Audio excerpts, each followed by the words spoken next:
what Joe Rogan missed is Trump's warning to, and I'll quote Trump, the radical socialist mayor-to-be Zoran Mamdani. Trump has been going back and forth with this guy, and it's getting very, very heated. And I'm going to break down who this guy is for you, because maybe you don't know. If you're in New York, you probably know, and you're probably scared. But let me break it down for everybody else. If you don't know who Zoran is, he's this guy.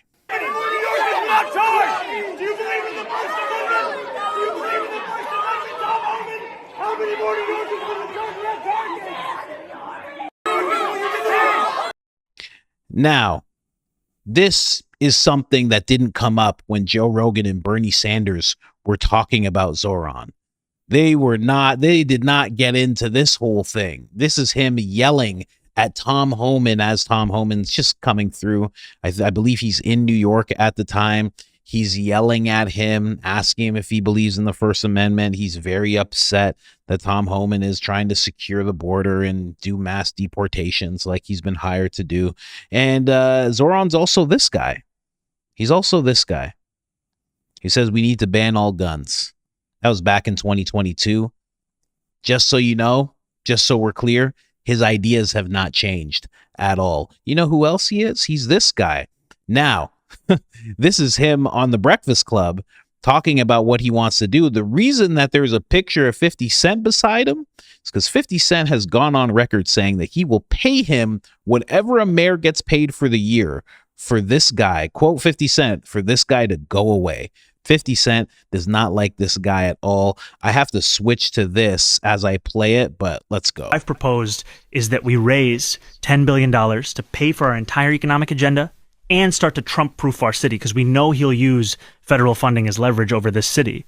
And we will do so in two key ways. The first is to match the state's top corporate tax rate to that of New Jersey. We are at 7.25%. They're at 11.5%. Corporations can pay it over there. They can pay it over here. And the beauty of it is that it doesn't just apply to corporations headquartered in New York City. Because when you say this, people will say, well, they're going to go to Florida. Mm-hmm. Wherever you are headquartered, as long as you do business in the state of New York, you are taxable for that corporate tax. We're talking about corporations that are making millions of dollars, not in revenue, but in profit. And the second is taxing the top 1% of New Yorkers. We're talking about people who make $1 million a year or more, taxing them just by a flat 2% tax increase. And I know if 50 Cent is listening, he's not going to be happy about this. Mm-hmm. He tends to not like this tax policy, but I want to be very clear. This is about $20,000 a year. It's a rounding error. And all of these things together, they make every New Yorker's life better, including those who are actually getting taxed. Now, when 50 Cent heard that right away, he was like, I do not like this guy. Please go away. And it's funny when you hear those ideas that he is saying out loud about, basically, the top people paying their fair share, very much like Bernie Sanders. Bernie Sanders endorses this guy fully. He has the exact same ideas as Bernie Sanders, and he goes a step above as well. But you hear those ideas and you're like, how is all that going to actually happen? How are you going to make sure to just tax these people? Because, and on top of that, it's going to help everybody. The thing is, I'm not fighting for billionaires and millionaires when I talk about this guy and his ideas, but haven't we heard so many times that the government's going to collect a bunch of money and it's going to be all good? It's like, it never is. They never dispense it properly. Whether it's right or left, it's never really dispensed properly amongst the working people, So I don't know, man. I hear him saying things like that, and I'm just like, well, here we go again. He has ideas that are mixed with Kamala Harris, Bernie Sanders, and a little bit of Gavin Newsom when he's talking about Trump-proofing the city.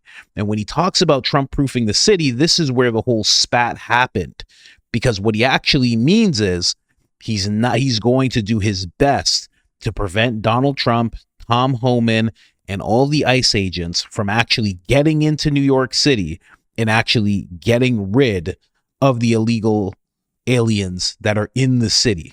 He's going to stop that. That's at least what he thinks. But Believe you me, he got met with a rude awakening. You're going to see that in a second. But I just want to show you a little bit more about who he is, because I mentioned Kamala Harris. He does have something in common with Kamala. You wouldn't believe it. Listen to this. Because I think that New Yorkers, more than they hate a politician they disagree with, they hate a politician they can't trust. On the subject of trust, you've adopted different speaking accents in different scenarios. But they go to their local bodega. Is there one that's real and one that's affected?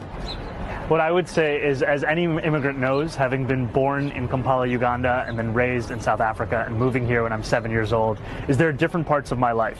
A worldwide tour is a worldwide tour is a worldwide tour. Mamdani was talking about a worldwide press tour back when he was a rapper. Bring the flavor to the fish, bring the flavor to the rice. In a Disney movie directed by his mother. Nepotism and hard work goes a long way. Here in New York City, this is...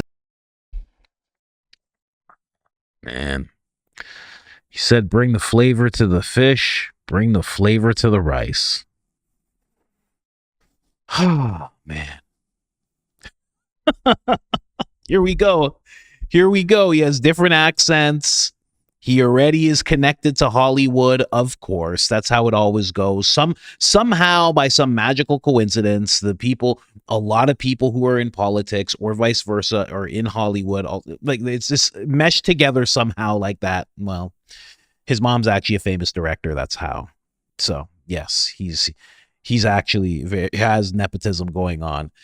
It's just amazing. He already has a different accent. He already can't be trusted. In different scenarios. But they go to their local bodega. Is there one that's real and one that's affected? What I would say is, as any immigrant knows, having been born in Kampala, Uganda, and then raised in South Africa and moving here when I'm 7 years old, is there are different parts of my life. A worldwide tour is a worldwide tour is a worldwide tour. Mamdani. Worldwide tour is a worldwide tour is a worldwide tour. Now, if I sometimes change my accent, it's not anything that you have to bother with. No. It is not, is it? This is not anything you have to be concerned with. You don't have to be concerned with me switching the lingo that I use. You don't have to be concerned. Black guy walks by. He's like, yo, what up, dog? You chilling? Yeah, me? Yeah, dead ass folk. Yeah, I hear you, fool. Yeah. I'll see you. You going to the bodega? Then I will see you at the bodega. Whoa. Hey, what's going on with this guy? Anyway, just joking, of course. But Donald Trump, and kind of not. Like, what's going on? Why are they switching accents like that? You know? Kamala Harris, number 2. He's like a mix of Vivek and Kamala Harris. And the reason I say Vivek is because he does speak well. Undeniably. Don't like what the guy stands for, but he is a good speaker, and it seems like he always knows the right thing to say. Unlike Kamala Harris, she's mixing word salad as she talks, you know. But this is what Donald Trump had to say about this guy. Benny Johnson asking Trump questions. I love to see it, man. First Nick Shirley, now Benny Johnson. Check this out. Mr. President, your beloved New York City. Your beloved New York City may well be led by a communist soon, Zoran Mamdani, who in his nomination speech said he will defy ICE and will not allow ICE to arrest criminal aliens in New York City. Your message to communist Zoran Mamdani. Well, then we'll have to arrest him. Look, we don't need a communist in this country, but if we have one, I'm going to be watching over him very carefully on behalf of the nation. We send him money. We send him all the things that he needs to run a government. And by the way, they get about 3 times what you get, Ron. If you look at the per capita, Florida gets 1/3 of what New York gets in terms of the numbers. Why don't you give us those numbers? Yeah, well, because that's what we should send him. Yeah, well, like sometimes people say Florida gets more because they count Social Security recipients, but that's not money to the state. Those are seniors that live here. If they moved to North Carolina, you could count it there. So it has no interaction with the state government. They get more in the city and state governments than we get. Right, substantially. We're going to be watching that very carefully, and a lot of people are saying he's here illegally. We're going to look at everything, and ideally. He's going to turn out to be much less than a communist. But right now, he's a communist. That's not a socialist. You know, I've always said, we will not have socialism in this country. In the speeches, I said, well, what? They skipped socialism. And you get a lot of them like that. And you see AOC, she's out there with her, bad IQ. She's out there ranting and raving about how one with her bad IQ. Trump is just, you can see, people keep talking about like black fatigue and stuff. Trump just has straight up media fatigue. He has left fatigue. Like, he's just fatigued from all this. President Trump, apparently there's a communist that's about to be running New York, and he's just like, I've had enough, okay? This is getting crazy now. Like, what are we talking about? How come these people aren't in jail? I'm not saying I want to put them in jail. I'm just saying this is getting a little ridiculous now. I have to answer questions about communists running New York City. What's going on? I'm getting pissed off, okay? I'm gonna be frank with you, okay? I'm talking in the Middle East all the time, Russia, Ukraine all the time. Then India and Pakistan start fighting, okay? I deal with that. And now you're telling me New York communists. I really had enough. This is getting out of hand, okay? It was a small problem, okay? Small, and now so big. This is crazy. 37 trillion in debt, 38 now or something like that. This is getting crazy. Do you guys want your country to be destroyed? Because this is how your country gets destroyed. I'm trying to hold together the world here, okay? And you guys are a little ridiculous, okay? And you think I'm a dictator. I talk with dictators all the time. I'm on the phone with China. I'm talking directly to a dictator. He laughs at me. He says, you could just throw them all in jail. And I say, listen, this is not China. We don't do that kind of thing. And he laughs and he laughs. And then Putin's on the line as well. And I'm like, what are you doing on the line right now, Putin? And they laugh at me. I should throw you all in jail. I really should. Wonderful he is. And look, so far he's winning. He still has a race to win, but so far he's winning, and he has an advantage as a Democrat in New York City. I was there a long time ago, and it was a long time since a Republican won the city. Yeah, but you would think that a Republican would be able to win. Or you have a good independent running, Mayor Adams, who's a very good person. I helped him out a little bit. He had a problem, and he was unfairly hurt over this question. He made a statement to the effect that this is terrible. New York City can't have all these immigrants come in. And like he was indicted the following day. And I said, that was a phony indictment. And it was a phony indictment. That was a Biden indictment. I said, don't feel bad. I got indicted 5 times every time you opened your mouth. That was a bad group. That was a very dangerous group, I will tell you. These were not nice people. That was the only thing they could do. They had no policy. They had no skill. They had no anything. But they were very good at that. They were vicious, vicious, horrible people. Thank you very much. Man. So, yeah, Trump's not playing around. He's looking into this guy all over. Some people are saying he's in the country illegally. That would just make so much sense. That would I wouldn't be surprised at all if he's just in the country illegally and he's just like, yeah, and what's the problem? Are you guys kidding me right now? Is this fascism I'm hearing right now? I have to leave? I'm going to be the mayor. I could so see that happening. I could so see that happening. And AOC just being like, this is ridiculous. Once you're mayor, you should just get a green card. This is ridiculous what you guys are doing. It's racist. I could so see that happening. Now, this was his response to the whole thing that Trump just said. Trump said that I should be arrested. He said that I should be deported. He said that I should be denaturalized. And he said those things about me, someone who stands to be the first immigrant mayor of this city in generations, someone who would also be the first Muslim and the first South Asian mayor in this city's history. Less so because of who I am, because of where I come from, because of how I look or how I speak, and more so because he wants to distract from what I fight for. I fight for working people. I fight for the very people that have been priced out of this city, and I fight for the same people that he said he was fighting for. This is the same president who ran on a campaign of cheaper groceries, who ran on a campaign about easing a suffocating cost of living crisis. And ultimately, it is easier for him to fan the flames of division than to acknowledge the ways in which he has betrayed those working class Americans, not just in this city, but across this country, and the ways in which he continues to betray them. Because we know that he would rather speak about me than speak about the legislation that he is shepherding through Washington, D.C. Legislation that will quite literally take health care away from Americans. Legislation that will steal food from the hungry. Legislation that looks to build upon one of the largest transfers of Trump will literally not stop talking about the bill. He will not stop talking about the bill. He named it the one big beautiful bill. He talks about it all the time. He's constantly tweeting about it. It's the only thing on his mind. Like, what are we talking about here? See, this is what I mean by it's more of the same. That's why I compared him to all those people, because it's more of the same talk. And in him trying to say, well, Trump's just trying to distract you, he's distracting the people himself by saying this.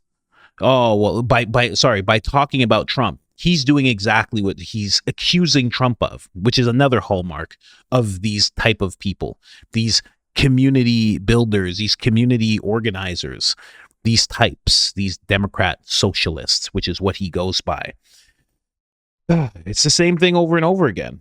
Like, again, this is a page out of Gavin Newsom's book. Instead of him focusing, first off, making things up, saying Trump said I should be arrested, this, that. It's like, no, he said that if you're actually going to break the law, then you should get arrested.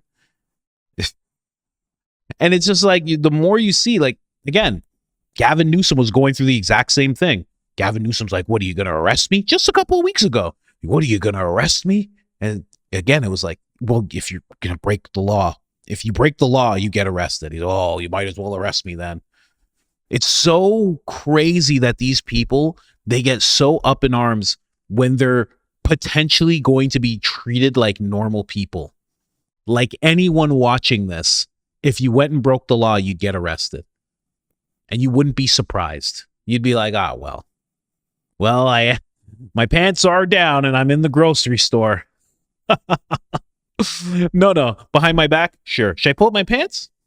No? Don't threaten me with a good time. All right, let's go. You would just expect that. Not these guys. They don't expect that. Here, let's hear the rest of what he has to say. Of wealth we've seen in recent history in his first administration, and do it once again for the very Americans who already have enough. We should be fighting for those that do not have what they need to live a dignified life. That is what I will do, and I am thankful to have the protection and to have the support of so many New Yorkers who have stood up and said how unacceptable this is, including our governor, including members of the labor movement. And ultimately, what I fear for is that if this is what Donald Trump and his administration feel comfortable about saying about the Democratic nominee for the mayor of New York City, imagine what they feel comfortable saying and doing about immigrants whose names they don't even know. They just want him to leave. That's always been the thing. They don't have some crazy grand plan for him. They just want to put him in a place and then organize them flights and buses out of the country. That's it. That's it. That's all they're looking for. And you know what? A lot of people voted for that. A lot of people in New York voted for that. You know why? Because the whole thing was messing up so many communities of those people that he claims he's fighting for. Man, I'll go deeper into this guy as time goes on, as he keeps on running and there's more video developing of him.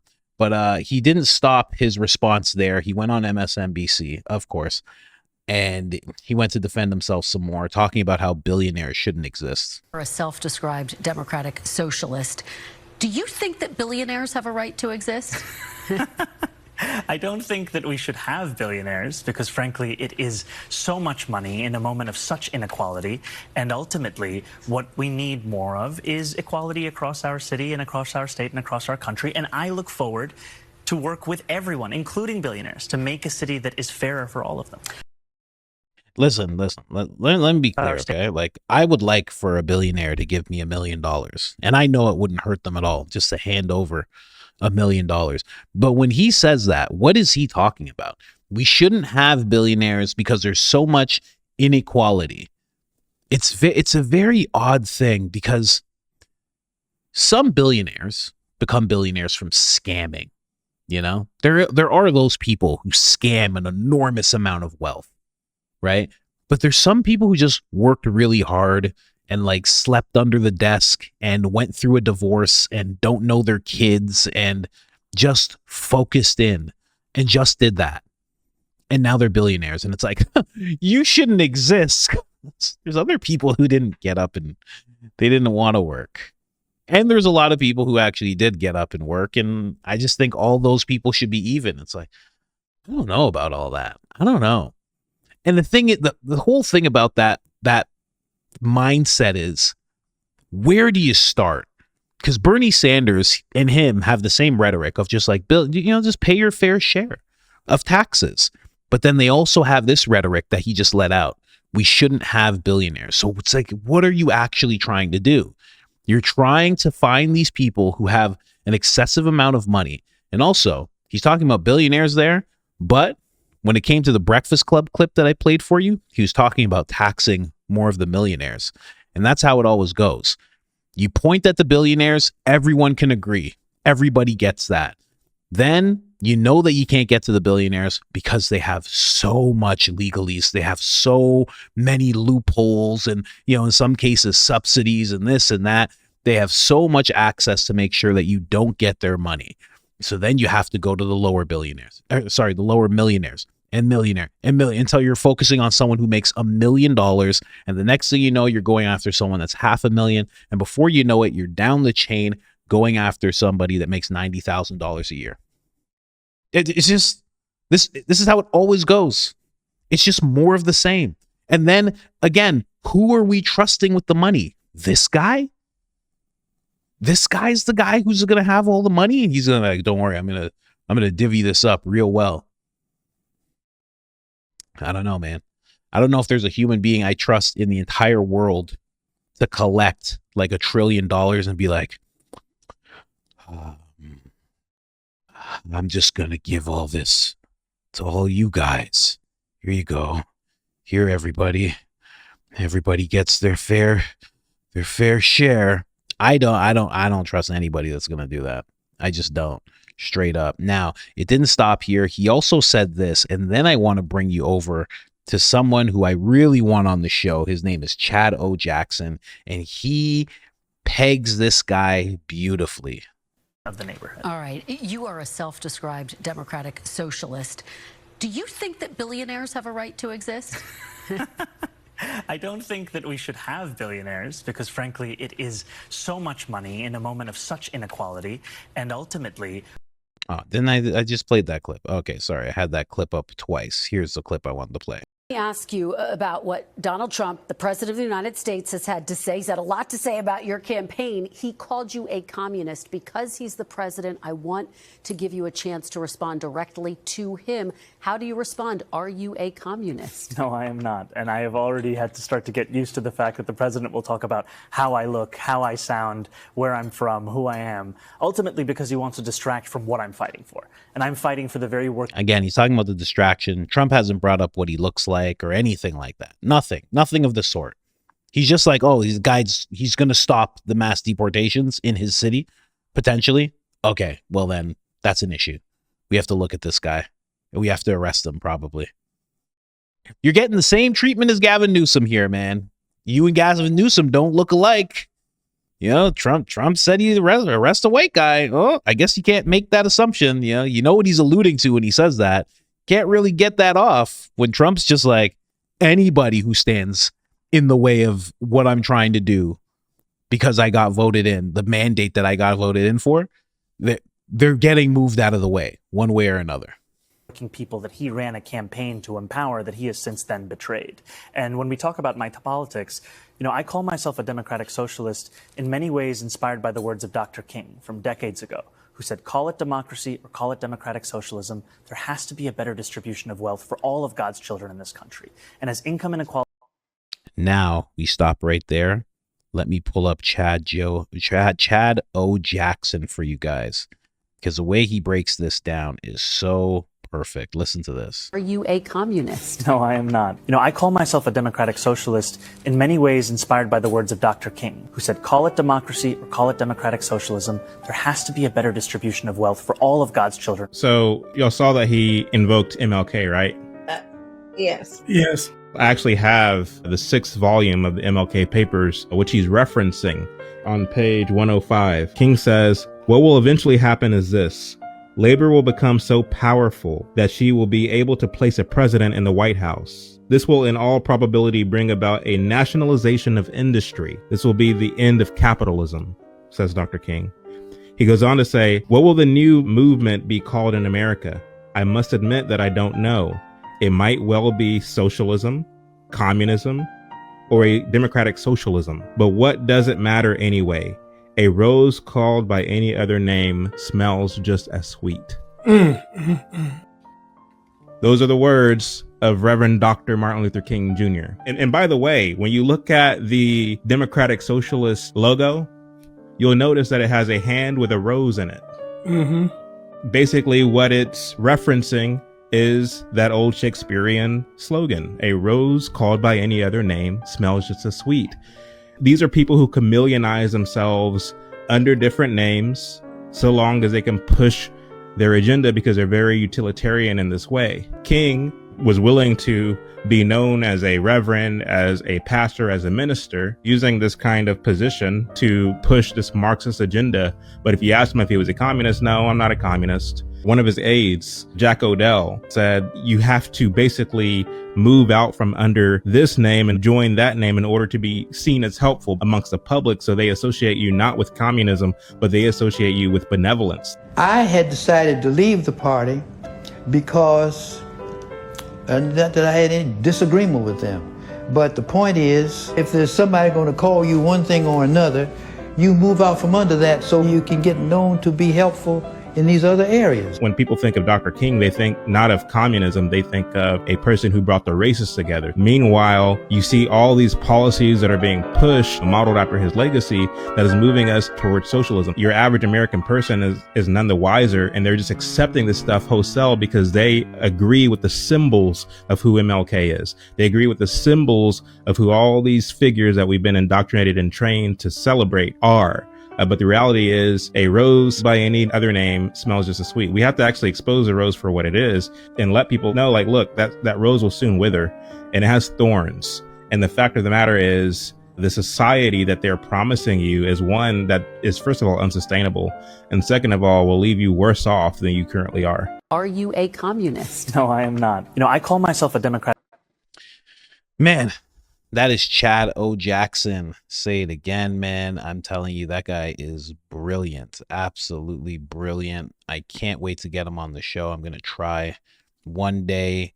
Definitely check out his stuff. He's been calling that out. I bet you didn't know Dr. King said anything like that. That's not a made up thing. He has a lot of things like that he exposes, or at least awakens people to, I should say. He's not like a pointing. He's just kind of, he's just reading he's finding the things and reading them and just putting them out in the open for everybody.